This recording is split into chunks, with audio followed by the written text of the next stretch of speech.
Hello everybody, my self अनमोल गांधी। और मैं आज इस वीडियो के लाने का मेरा मेन मकसद है कि इस बार जो 2025 में 12th एग्ज़ाम आप लोग देने जा रहे हैं उसमें क्वेश्चन गेसिंग के तौर पर काफ़ी उभर के सामने आ रहा है कि गॉस के प्रमेय क्या है और इसे किस प्रकार सिद्ध करें। बहुत सारे स्टूडेंट के मन में होगा कि इसे किस मेथड से सिद्ध करें, लॉन्ग मेथड से सिद्ध करें या फिर अल्टरनेट मेथड से सिद्ध करें। तो मैं जो इस कॉन्सेप्ट लेके आया हूँ इस वीडियो में, मैं चर्चा करने वाले हैं कि गॉस के प्रमेय को अगर लॉन्ग में आया, चांसेज है अगर आया तो किस प्रकार सॉल्व करेंगे। हाँ, एक बात और मैं क्लियर करना चाहता हूँ कि अगर गॉस का कथन पूछा, केवल कथन, तो उसके साथ एप्लीकेशन जरूर पूछेगा। अगर गॉस का प्रमेय सिद्ध करने के लिए कह दिया तो एप्लीकेशन नहीं पूछेगा। तो सबसे पहले समझते हैं कि गॉस सर ने कहा क्या था, इनका कथन क्या था। तो इनका कथन जिनको याद है उनकी अच्छी बात है, नहीं याद है तो आप अभी मेरे साथ याद कीजिए, याद हो जाएगा। गॉस साहब ने ये बोले थे कि दुनिया का कोई भी बंद पृष्ठ हो, सबसे पहला ध्यान रखना है ये बंद पृष्ठ पे लागू होता है, बिना बंद पृष्ठ पे लागू नहीं होगा। इन्होंने कहा था कि दुनिया का कोई भी बंद पृष्ठ हो, अगर उस पृष्ठ के अंदर, मतलब पृष्ठ के अंदर या पृष्ठ के सतह पर आवेश अगर उपस्थित है तो इससे यानी पृष्ठ से निकलने वाला कुल विद्युत फ्लक्स तल के अंदर या सतह पर उपस्थित आवेश के 1/ε0 गुना होता है। मतलब डेराइव होके फॉर्मूला आएगा phi net equal to Q/ε0। तो इसी को हम ड्राइव करेंगे। कथन आपको याद हो गया, मैं फिर से दोहरा देता हूँ कि दुनिया का कोई भी बंद पृष्ठ से निकलने वाला कुल विद्युत फ्लक्स तल के अंदर उपस्थित आवेश या तल के सतह पर उपस्थित आवेश के Q/ε0 गुना होता है। तो चलिए सबसे पहले समझते हैं फिगर को। फिगर को कंसीडर आउट करने के लिए, समझने के लिए आप इमेजिन कीजिए कि एक तरबूज जानते हैं जिसको अंग्रेजी में वाटरमेलन कहते हैं। चलिए समझते हैं। तरबूज जब भी खरीदने जाते हैं तो उसमें चेक करते हैं कि लाल है कि नहीं है, तो वही लाल वाला निकाल रहे हैं। तो ये इमेजिन कीजिए कि ये तरबूज है, इस पे कुछ कट लगा तो इस प्रकार लाल निकलता था, तो लाल रहता था तो लेते थे। तो चलिए समझते हैं, ये सरफेस है, गॉसियन सरफेस, ये कुछ कोण पे झुक रहा है। कोण नहीं समझे, आइए समझते हैं। गॉसियन सरफेस के अंदर केंद्र पर एक Q आवेश है जो कुछ कोण पे, मतलब अगर पूरा कोण माने, आप जानते हैं 3D में ओमेगा कोण होता है, तो पूरा कोण माने अगर पूरा ओमेगा कोण है तो तनिए वो कोण कितना होगा, एक ना मैथ में डी ओमेगा बोलते हैं। सबसे पहले जानिए फिजिक्स का दो ही काम होता है कि भाई पहले आप छोटा सा कोण निकालिए, उसका कैलकुलेशन करके इंटीग्रेशन करके बड़ा सा कोण निकाल लीजिएगा। तो हम ये निकाल रहे हैं कि फ्लक्स तो निकलेगा पूरी सतह से, लेकिन तनिए को कोण से निकलेगा, वही तनिए को कोण को डी ओमेगा बोलते हैं। डी लगा देते हैं, पूरे से ओमेगा तनिए को से डी ओमेगा। उसी प्रकार पूरे को अगर हम एरिया माने, पूरा एरिया ए है तब इतनी को एरिया से जो निकलेगा फ्लक्स इसे उस एरिया का क्या हम कर देंगे, डी ए। हम एरिया वेक्टर की बात कर रहे हैं और एरिया सतह की भी बात कर रहे हैं। तो प्लस Q एक आवेश है वो बिंदु पर जो केंद्र में रखा है, और उससे r दूरी पर P एक पॉइंट है जहां पर इस आवेश के कारण पॉइंट P पर विद्युत क्षेत्र उत्पन्न हो रहा है। यही विद्युत क्षेत्र के कारण विद्युत फ्लक्स में परिवर्तित होगा, और यही विद्युत फ्लक्स पहले छोटा एरिया से निकलेगा। इसी एरिया का पूरे जब हम कैलकुलेशन इंटीग्रेशन करेंगे तो पूरे एरिया से विद्युत फ्लक्स निकलेगा। तो चलिए समझते हैं।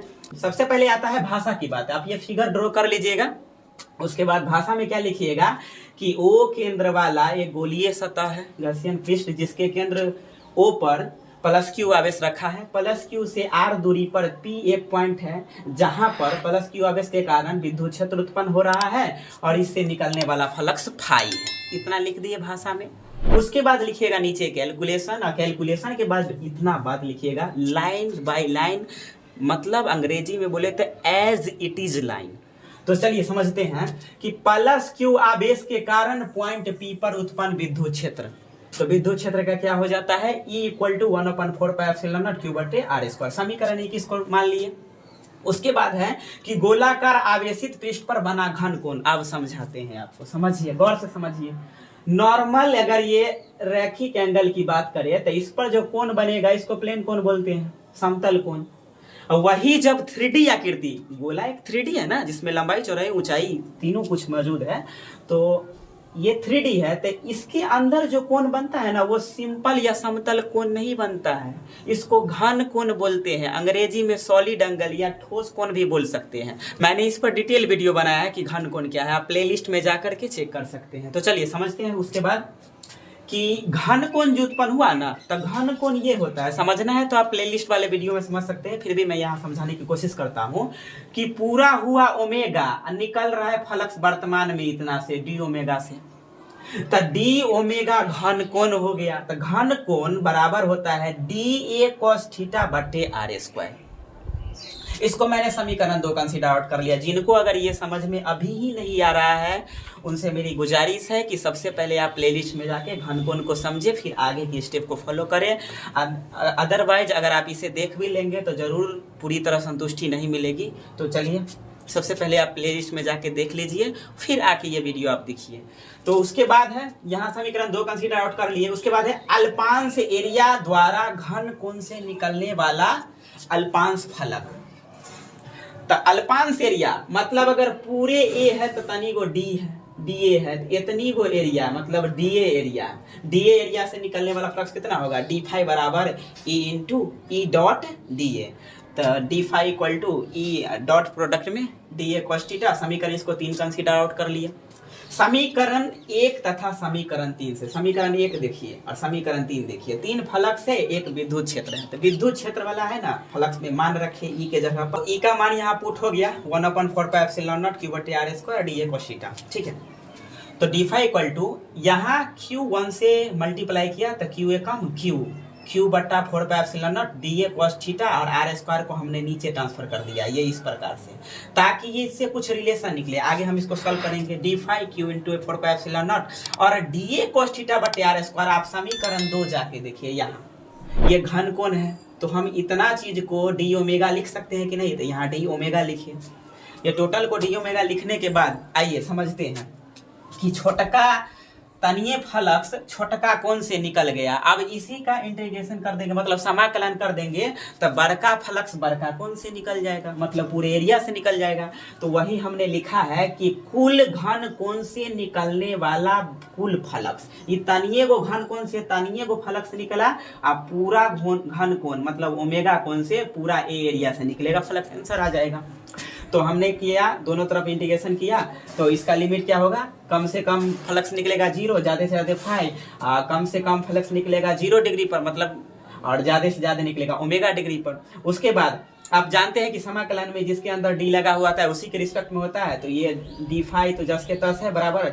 यहाँ पे देखिए इसमें डी नहीं लगा है, एक तरह के कांस्टेंट है, इसका वैल्यू फिक्स है, तो ये बाहर हो जाएगा और अंदर क्या हो जाएगा, डी ओमेगा। फिर समाकलन करने के बाद क्या हो जाएगा, ये डी फाई का फाई हो गया, डी ओमेगा का ओमेगा हो गया, क्योंकि डी ओमेगा छोटका डी ओमेगा एक दिन ओमेगा बन जाएगा, तो डी ओमेगा हो गया। उसके बाद इसका वैल्यू पुट होगा upper limit minus lower limit, तो फाई के जगह पे एक बार फाई माइनस 0 करके Q बटा 4πε0। ओमेगा का मान 4 पाई होता है। मैं फिर से कह रहा हूँ, मैंने प्ले लिस्ट एक वीडियो बनाया है घन कोण, उसको जाके देखिए क्या कि ओमेगा का मान 4 पाई कहाँ से आया। तो ओमेगा के मान का हम 4 पाई यहाँ पुट किए, 4 पाई से 4 पाई कैंसिल आउट हो गया। Q phi net equal to Q net upon ε0। ये गॉस कपड़े में प्रूफ हो गया। 100% गारंटी के साथ कह रहे हैं, आपने इस तरह अगर प्रूफ कर दिया तो आपके 5 नंबर कहीं नहीं जाने वाले हैं। आशा करता हूँ ये वीडियो आपको बहुत अच्छी लगी होगी। अच्छी लगी हो तो कमेंट बॉक्स में अपना कमेंट, अपना मत ज़रूर दीजिएगा, और वीडियो को ज़्यादा से ज़्यादा हो शेयर कीजिए, ताकि आप जैसे स्टूडेंट तक ये वीडियो जाए जिससे उनका भला हो। तो मिलते हैं एक नेक्स्ट वीडियो में, तब तक के लिए जय हिंद।